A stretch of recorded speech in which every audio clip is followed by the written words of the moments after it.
Is it just me? Is that tune getting longer? No, it's not getting longer. Well, that's what she said. Ding! We're off to a flying start. Yeah. Welcome once again to Open Crowdsource. I'm joined, of course, by my great co-hosts Trolls Plymert and Gareth Millward. And my name is Frederick Olsen, but my friends usually call me fucking asshole. How have you been, gentlemen?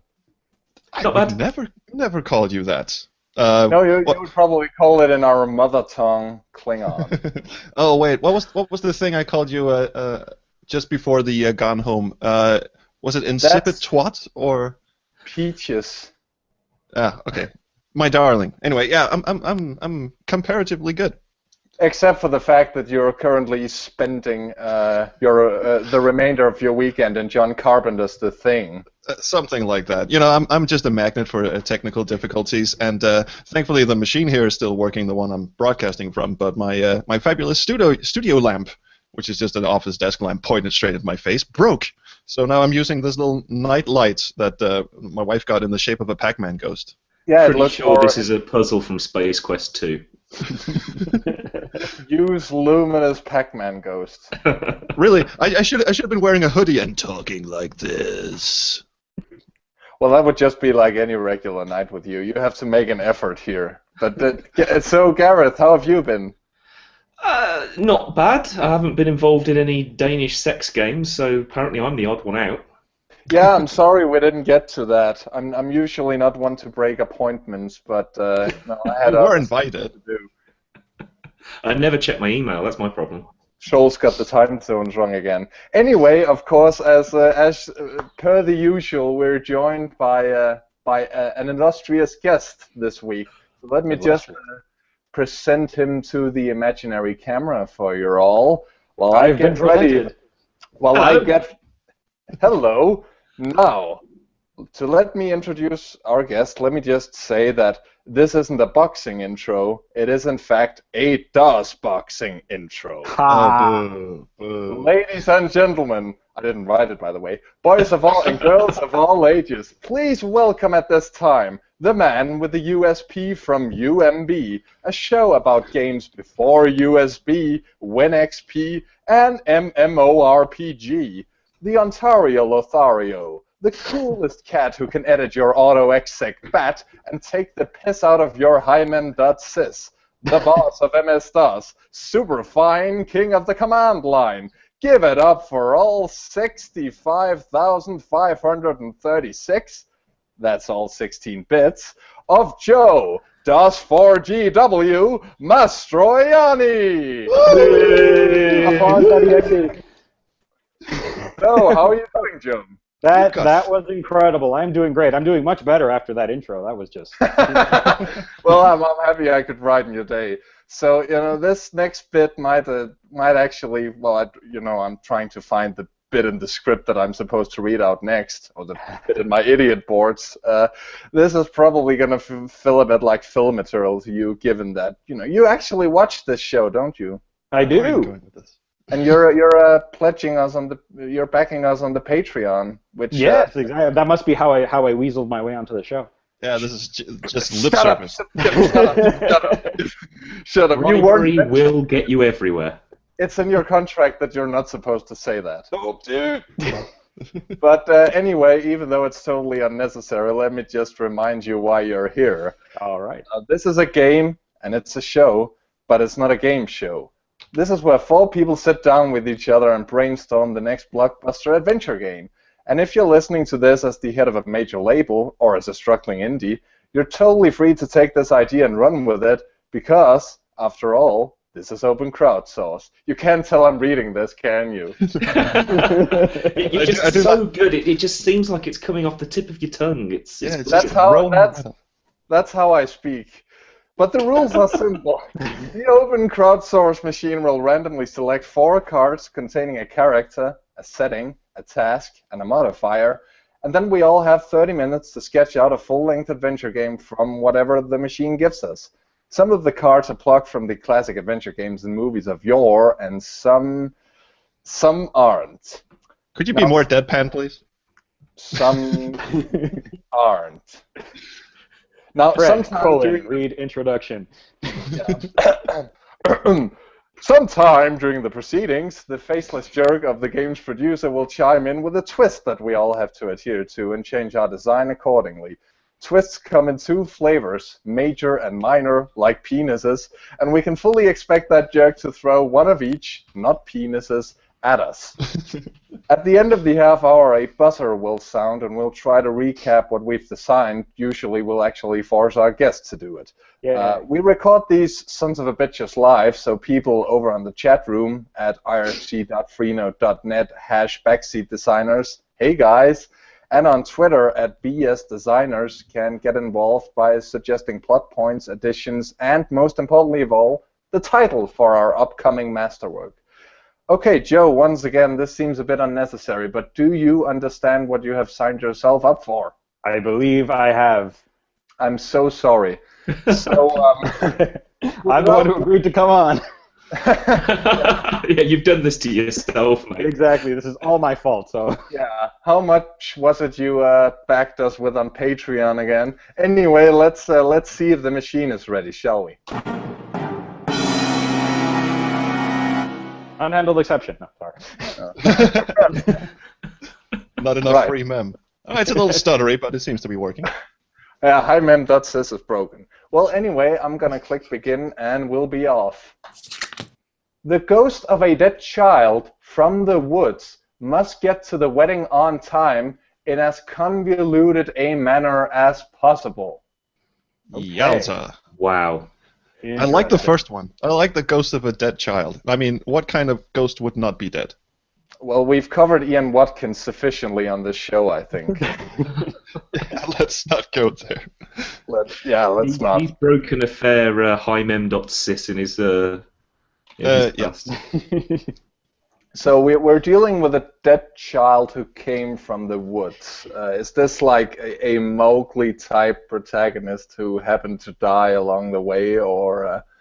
Well, from the woods. I'm immediately think maybe it's because we got a Canadian on the horn here, but I'm Right. thinking of those big, wide-open Canadian forests. You know, the ones you could get lost in for your entire lifespan. There are certainly forests here, and it did snow for the first time today.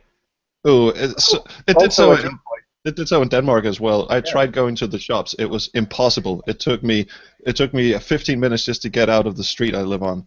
Pretty sure this is a sign of the apocalypse. It all started snowing. Like Gareth has also confirmed it started snowing at his place, I think. Yeah, we had a slight flurry, but Anyway, in we're England not- it very quickly just turned into being damp. We're not here to talk about the weather. So, looking at these cards, what kind of game do you kind of think this is turning out to be? I mean, it's very obviously a bit of there's a horror theme here, I would think. But I don't know do we want to go that way? Well, ghosts of dead child. Well, getting to a wedding, that's hardly unless the purpose of getting to the wedding is to haunt it. Yeah, we've already kind of done that, haven't we? But that was the Ghost of Christmas Past, I think. Yeah. But I guess this could be like sort of a sequel. You know, there's this Sierra specialized in quest games. We can have this company that specializes in games about haunting weddings. Haunted Wedding 2. So yeah, Haunting let's weddings and big scores. But yeah, let's try to go with that. So I'm getting very dark vibes here, but you could totally do like a very noir, very dark type game where it's the ghost of a stillborn child haunting the wedding of the parents. I was sort of thinking of that, but I didn't know how dark we wanted to go. We can go as dark as you want. I mean, Right, evidently Trolls is already going dark, so you know. Well, so, you know, haunting- maybe haunting- Just there. In more ways haunting than doesn't one. necessarily have to be a negative thing in this context. It could be watching over rather than Right. trying to scare. So this yeah. dead child. So you know, this child was either stillborn or passed away very young. Their parents are taking it very hard, and their marriage is falling apart. Their relationship is falling apart. They're not married, and they're kind of thinking, let's get married to save the relationship. It's a horrible idea, but maybe it'll work. I have a question about how's it gonna work if you are in control of the ghost and the ghost Yeah. is a very, very young child. I mean, just walking around solving puzzles in convoluted manners for a let's say 6-month-old baby, even though you're dead and you can float through trees and stuff. How would a baby as young as that even know that they have to get to the wedding to haunt the parents? Well, in all fairness, King Graham has the personality of a 6-month-old baby. But I guess you would kind of have it be sort of spiritual in that, the conscience of the child kind of grows when they get to the afterlife or whatever. The maturity in death. Yeah, that you kind of go omnipotent because, heaven just got very, very dark, didn't it? The biblical heaven. What are we gonna have babies run around up there that'll never grow up, or? There's a corner of heaven with just a bunch of fetuses and glasses. I guess you kind of evolve into what you would have been, and that's what the child is doing.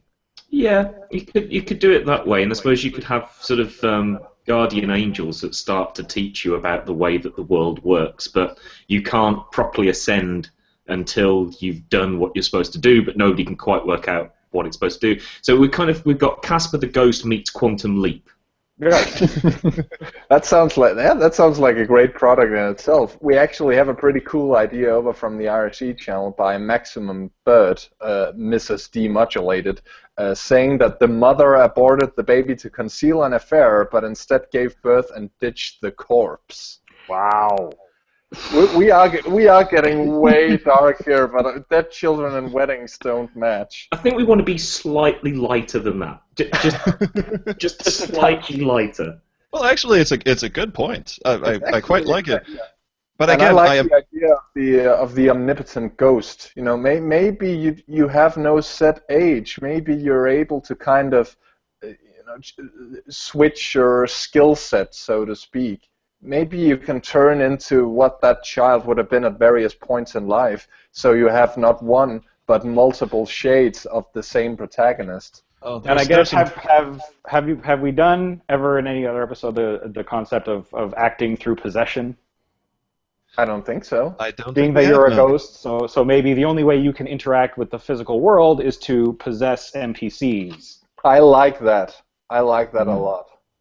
I'm still not quite sold on the idea of an infant or a stillborn because of the whole. I mean, there's not a whole lot of thought processes going on in infants and stillborn babies. Like a 7-year-old kid or something, maybe. Right. What about like a very smart 7-year-old?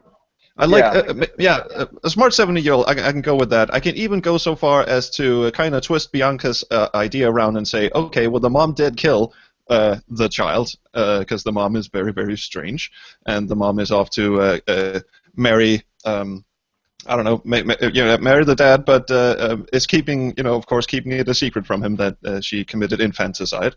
Right. I like, not infanticide, but. Well, I get what you mean. Right. So we have the basic plot laid down, I guess, from the woods. I guess they could live in the woods. I mean, they could have a cabin there or something. Cabin, they're country folk. Yeah. Or mom could have just, driven the kid out into the forest and just, let her rip. Just into the Canadian forest, don't look back. Oh, just, left there. So the kid just walks around and eventually starves. Hunting accident. Yeah. There's that too. Hunting accident could work. Yeah, let's make a political message as well, now that we're at it. A convoluted hunting accident. He actually right. We do have to make it convoluted. Well, hits the buck, but hits him in the antler. The bullet ricochets off and sort of I don't know. Brian over in the IRC channel is going, it's a 71st trimester abortion. Which there you is, go. That's quite a dark way to put it. Actually, that could be the title. That's a good title. Oh, yeah. Miscarriage of justice. Miscarriage of justice. We're going with that. We're so going with that. But it's not a miscarriage. It's I'm on the 7-year-old, which came out wrong. I know. I'm right on the 7-year-old. Watkins of Lost. Yeah. Suddenly turned into Ian Watkins over here. I thought we'd agreed. I thought we'd agreed we were done with him, but I can tell that I'm not.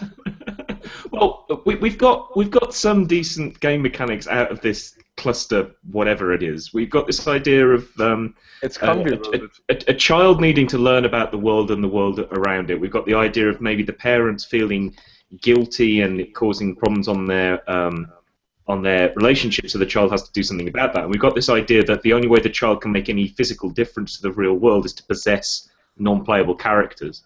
Maybe, given that we're basing this in the woods, and maybe the marriage is going to be held in the woods because they're going to make it like a clearing, it's going to be very romantic, you can't actually possess humans. You can possess animals. But you can possess squirrels, groundhogs. So do the animals kind of become anthropomorphized to, make it actually fucking usable to be an animal in an adventure game? Or Maybe. Here's a great thing. I know this is kind of a overused trope, but if we start the game out and the kid doesn't actually know it's a ghost, but all of a sudden the animals can talk to her, and she discovers that she can actually. If we sort of say proxy possession, in that you can like if you talk to a squirrel and you go, well, we're now going to make the squirrel do stuff, then it's kind of Day of the Tentacle-ish. You suddenly become a squirrel. The icon bar changes to, I don't know, burrow and scatter and whatever, and shit. And you shit in woods and collect nuts. That's when you meet the bear. And once you get to the bear, and then gradually she pieces together that there's going to be a wedding later on in the forest. All the animals are very keenly aware of this because deck chairs have been set out and shit like that. Wedding. I love the idea that you could make it comical by sort of anthropomorphizing the animal. Am I pronouncing that correctly? No, I'm not. Anthropomorphizing, I think, is the You could have like a squirrel with a really thick New York accent, like a Bugs Bunny-like voice. No, but also, you've got pre-made DLC here. You can add a pony. Right. Oh yes, of course. My pony. That's right. You can see the pony because it's in the dark. Dark pony.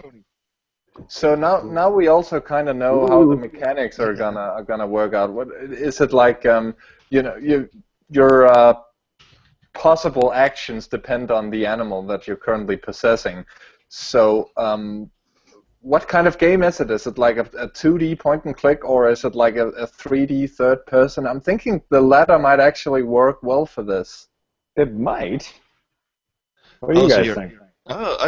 That's actually kind of. I was going for 2D point and click up until the point where you said I get to be a squirrel. Basically, that's what I heard you say between the lines. So when if you possess an animal, you can talk to animals, and then when you possess them, your view just kind of shifts outward from the girl and then into the head of the squirrel. Oh, I can see this effect. Like, whoosh, this sounds like a really good mechanic for like the Wii or the Kinect, to be able to sort of use your gestures to be able to drag animals into doing stuff. That was what I was thinking. Very angry. I fucking hate gestures. Come on. But then, but you could do that. Of course, it'd be optional. But what you could also do would be, you said get inside the head of the animals. What you could also do could be that not only are you limited by the size and stature of these animals, limited or given an opportunity to do something particular, but you could also like have limited vision depending on how the animal that you just possess perceives things. Maybe we take the limited brain powers into these animals into account. So, you've got an objective, but the squirrel won't remember the fucking objective for more than 2 minutes, and so you have to leap out. And get reminded of what the hell you were supposed to do. Now, I quite like the idea of assuming the characteristics, because a squirrel is very fast and can carry stuff. A big lumbering bear could conceivably eat mom at the end game. Or something, yeah. Yeah. So that would be the good ending or the bad ending, right? Well, it has to be as convoluted as possible. So, of course, you have to figure out that you are, in fact, the dead child of an insane mother who is now marrying somebody, and you want to exact revenge, I guess. I mean, are we going for a revenge story? Because you figured out, oh my God, my mom killed me. She's such a horrible person. I'm going to have a bear eat. I guess you just want to want to tell the world what happened, because no one knows. They think it's just an unfortunate accident, but in truth it wasn't. It's kind of like that scene from The Sixth Sense with the mom who killed the child. Oh, wait a minute. Okay, so we have to bring evidence that shows that mom is a child-killing little fuck to the wedding, and basically, destroy the wedding itself, but also, tell everyone that, wait, mama did me in. I like that. I like that's a way of keeping it dark and having kind of like quite a sinister story without going too far into just sort of being gross for the sake of it. I quite like that. Well, that's true. So what And kind of but there's also kind of like this Snow White aspect to it with having the interaction with the animals. So it's also you kind of do this like dark Disney kind of thing. Yeah, exactly. It's Disney for emos. Yeah, It's I quite like that. Disney does the butterfly effect. Right. And it is, and we haven't really designed a game yet that was full 3D WASD mouse look and such, and I can truly see this coming to light. But what way would you gather evidence using only the powers of woodland creatures? How they're not going to walk around and make a plaster cast of her body or something. Maybe they are. Plaster cast of mom's footsteps and something. And it's not like there are surveillance videos. Oh dear God! 15 minutes on the clock.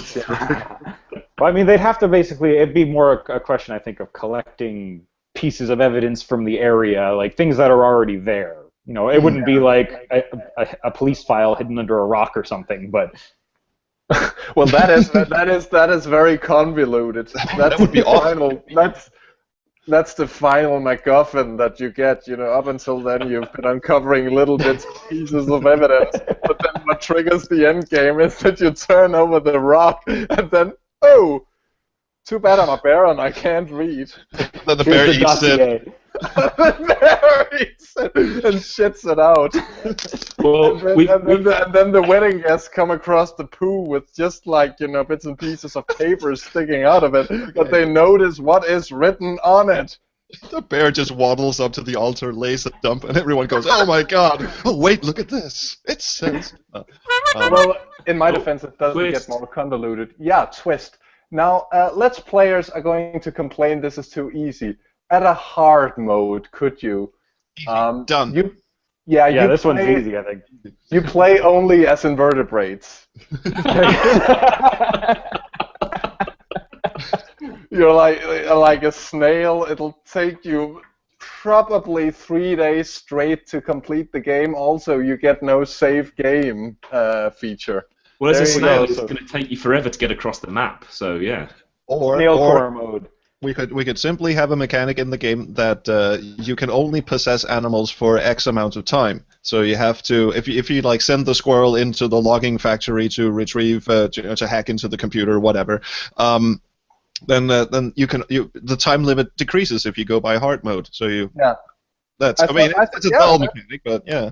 It's actually a good idea, and I had exactly the same idea earlier, but didn't say it. But you're absolutely right. That would, I think it would kind of be necessary. Otherwise, you just find your favorite animal and you stick to that. Yeah. But what we really want is for people to immerse themselves into these different aspects of get very much into the woodland creatures. Oh dear God! Even Ian Watkins is not going to go for that one. The chat room has given us a tagline. We've got from Akargo. I can't pronounce the first bit. Sorry. Amira Akargo. That's him. It said it's Disney for emos. Oh, Fred already said that. Oh, did he? Oh, I don't pay attention to what Fred says. I'm glad you liked it, Akargo. Yeah, that's our tagline. Miscarriage Justice Disney for emos. There we go. Okay, I do want to say that I think we should have somewhat of a linear story. I mean, you can do an open world, explore the forest and stuff, and meet different animals, and eventually they'll just start following you around. But you have to there's a linear story where you have to use certain animals to gain access to places, and I'm thinking. I love that. Sorry, that was brilliant. This is going to be a really hard sell, but anyway. Yeah, it is. For instance, I do like the idea that once you possess an animal, it's basically it basically has your characteristics. Like you could send the squirrel up to a computer and have them type in passwords and stuff, because the squirrel has little typey hands. Very dexterous. Yeah, something a squirrel would not ordinarily do, but now does. And the bear could climb a lamppost and knock over a transformer and stuff. Yeah. And maybe in this, because I like this sequence with the squirrel breaking into the logging camp to get to the computer, but and I think that there would also have to be, since we're 3D, a little bit of a stealth aspect to it, because you can't just go onto the computer with the squirrel and start pawing it. People would be like, "What the hell? Like, there's a squirrel on my computer." So you'd have to wait until the logging supervisor leaves, and you have a limited amount of time to go and do what you need to do before he comes back. Yeah, or you go as the snail, where you cautiously go from key to key on the keyboard. Thank God the password was 1, 2, 3, 4, 5, 6. Otherwise, that would have really been tough. But it still takes you 5 hours to do, of course. No, but I really like the idea, and you have to create a distraction to lure the security guard away, perhaps by climbing a guard tower or a power thing and just knocking the power out, and then that sets the guard off, and then you possess the squirrel and go. I'm just rambling at this point, but I see a lot of opportunities for switching between different woodland animals to create distractions and to and also a stealth thing. Even though I'm not, I mean, Dreamfall, come on, Broken Sword 3. I'm not big on stealth things, but I see there should always be a way to bypass this, or at least think your way out of it instead of just in the shadows. Yeah, I guess you kind of have some action in game-ish aspects, but you can also always just go full adventure. But there should be multiple paths, because this does have to be convoluted. Remember. Oh yeah, definitely. Yeah. Maybe the ending changes depending on what animal you get to the end game with. So are we? She has to find evidence of her murder. And I suppose you could technically go the full Disney Channel thing of I found a computer, that means I can log into the FBI mainframe and just download the case file or whatever.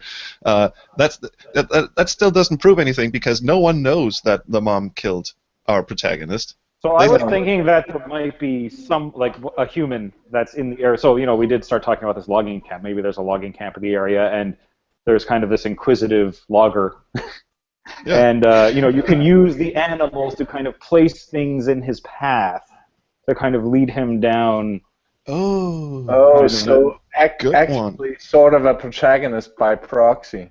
Right. So you're using it's this kind of layers of indirectness kind of. So you're this ghost that can't interact, and you can only possess animals, and you use those animals to affect. So there's like these layers, which is sort of convoluted. That. Yeah, that's a very, very good one. And also maybe it's a wedding guest, the uncle who liked you, who never really trusted that bitch anyway. I like that a lot, because the way I see it, the little 7-year-old girl ghost is invisible to everyone. So the only method of interacting with anyone is through the possession of animals. She can't just go up to the computer and type "help me." But you could creep the fuck out of this logger guy by having the squirrel run up and type "help me" on the screen without him seeing it. Well, that's good, because you probably wouldn't be able to find much concrete proof of your death, but you would be able to scare the shit out of other people to force a confession out of people. At the very least. Yeah. Yeah. I like the idea. You would expect a talking squirrel to be able, or a writing squirrel to be able to do that. So anyway, you'd have to lead them to maybe where, if we're going the 7-year-old route, you could lead them to where your body is, but that might not just kind of like, under a tree somewhere. It's kind of in this place, and you can't really just lead the person there. You'd have to kind of go through these steps to get them to figure out where it is, and then maybe that would be the way that you expose everything. And I do like the idea, because I like that. Because some dude is not just going to go chase a squirrel he saw typing on his computer. You have to really figure out what his interests are. Perhaps he has a completely different interest in going into the forest, and you have to sort of play to that. Either maybe he's a bird watcher or something. So you sort of lead him down this path. I mean, early on in the game, you find your own corpse, and you go, "Oh my fucking hell! Something awful is going on here." So you have to lead this guy down to find your corpse. And But then, that in itself would be an interesting game. What we really need is to get the wedding in there, which is why I'd prefer if it was a wedding guest. What you described would work very well on its own. I guess we can defend the outsider, the logger or whatever, given that we're supposed to do this in a very convoluted manner.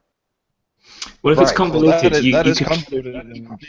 You could try it on the first guest and the second guest, but that doesn't quite work. The third guest, you get somewhere, but not particularly. Fourth guest, not great. Fifth guest, sixth guest, no. But seventh guest. I knew you were going there. I knew it. I was out of here. And you solved the mystery at the 11th hour. Well, literally at the 11th hour, the wedding is almost up there, and but still, we still need to find out what's the actual evidence that Mom committed homicide. Just finding the body is not. I like the idea of leading someone to the body for starters.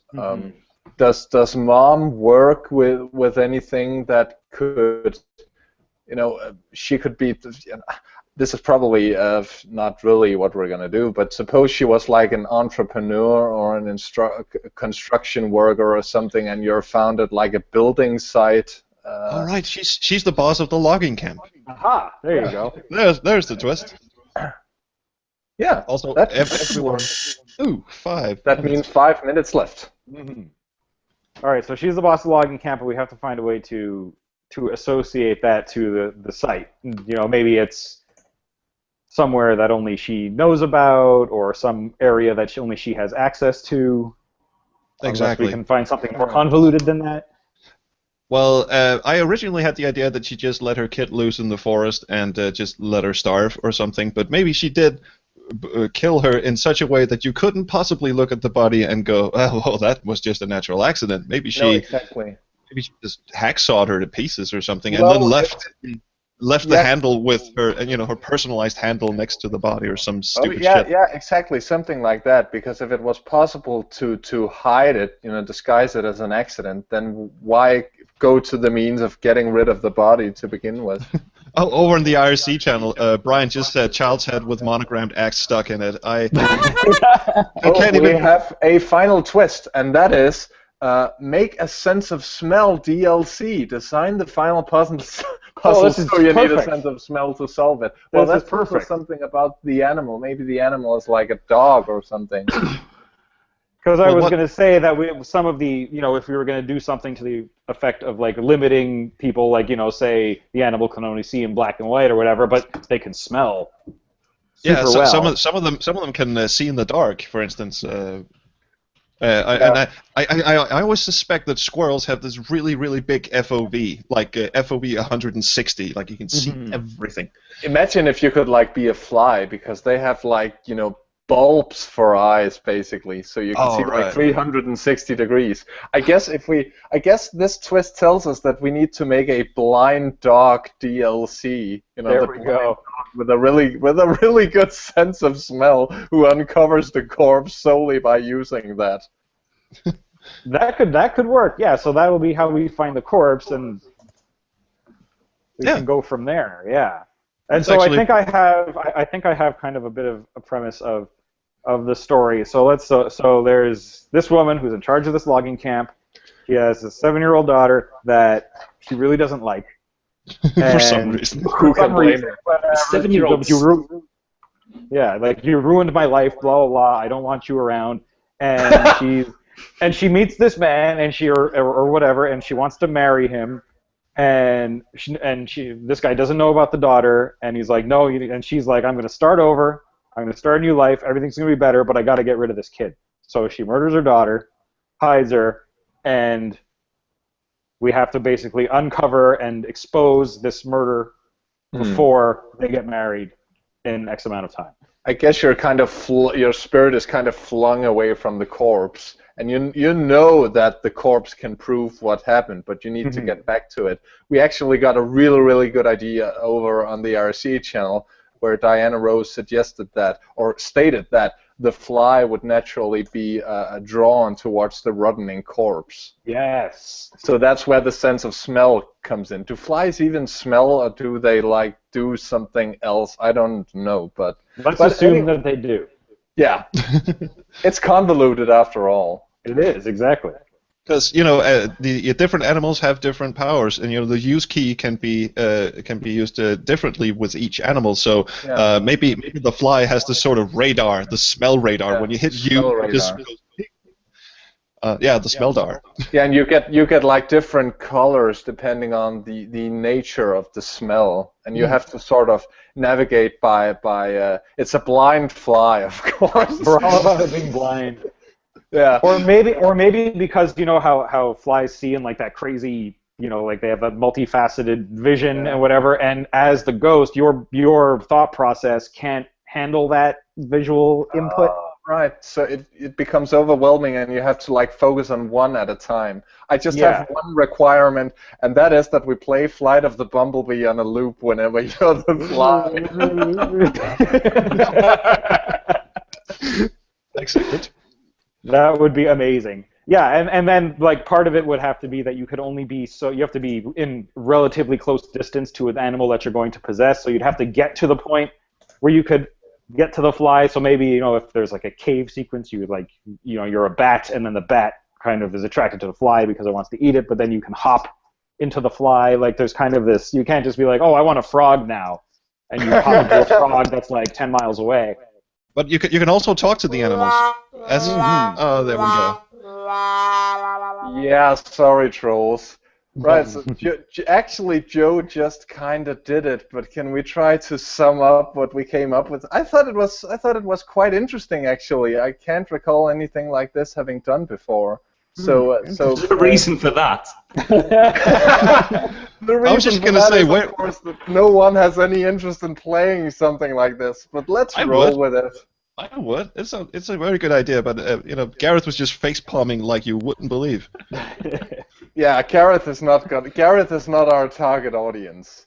I didn't say that. All I'll say is that it seems like even Serena Nelson wouldn't kickstart this.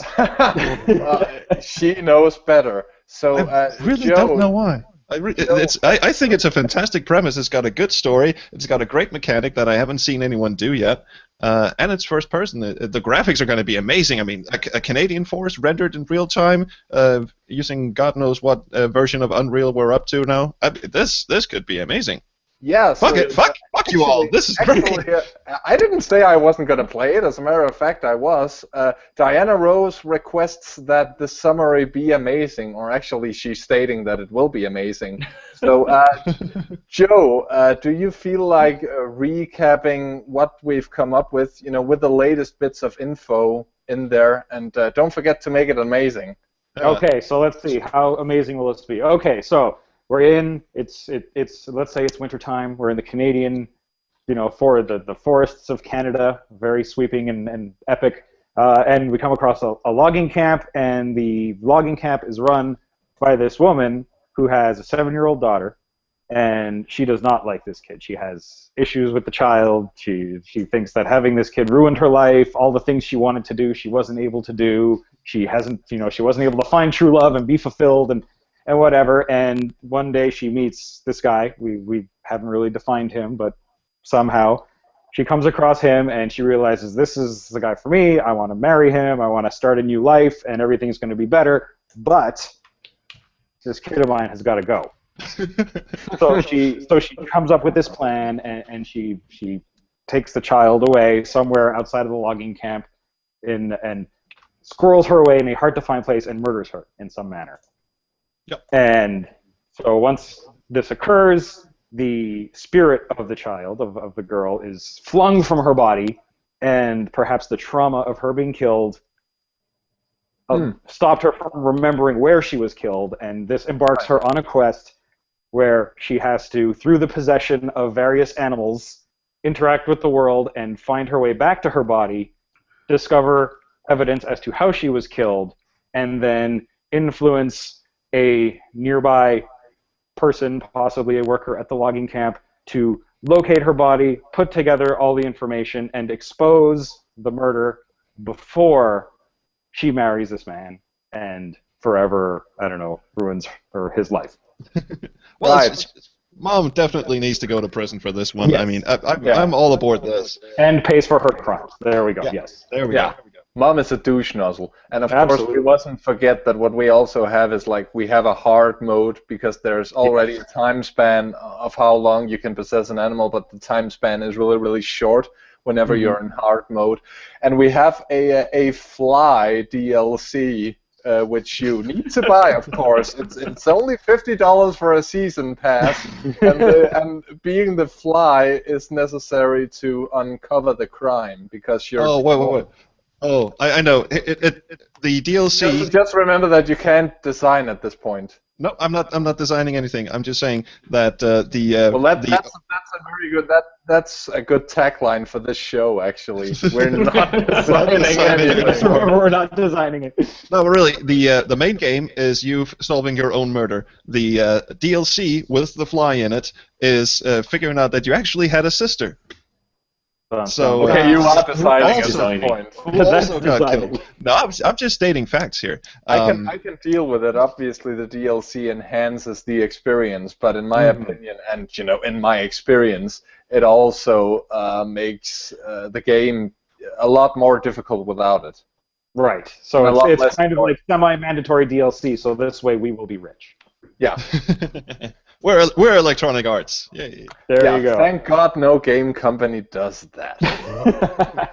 So And there's a suggestion for a title over on the IRC channel. Demodulated says "Squirreled Away" would be a good name from Joe's recap here.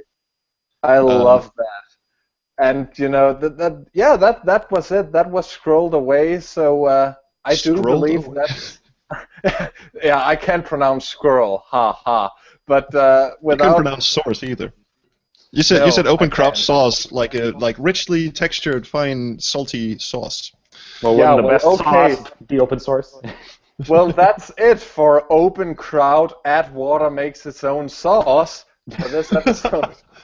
So now something we have to do before we go is to give a big thank you, he's over on the IRC channel as Mickwell, to Mr. Michael Council, who has very generously donated to the Backseat Designers Patreon fund, like Joe here. So, thank you, Mike, and thank you so much for the photos of you and your mates watching the show at home. Cheers, guys.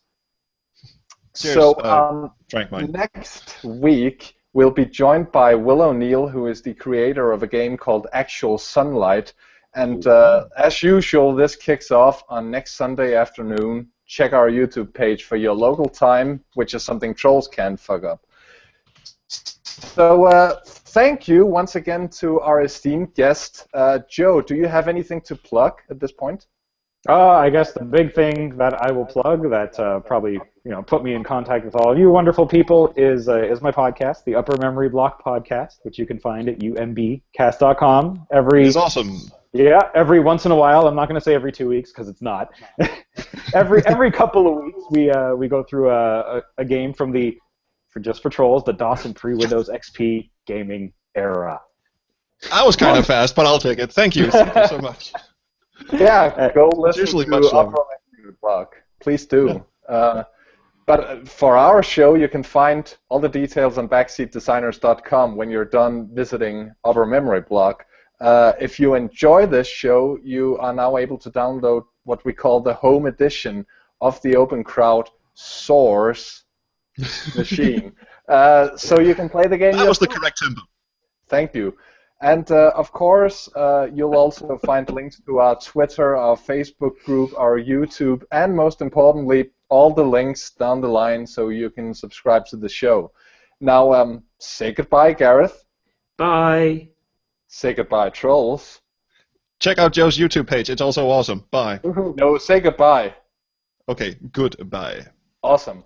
Also, finally, goodbye from me. See you folks next week.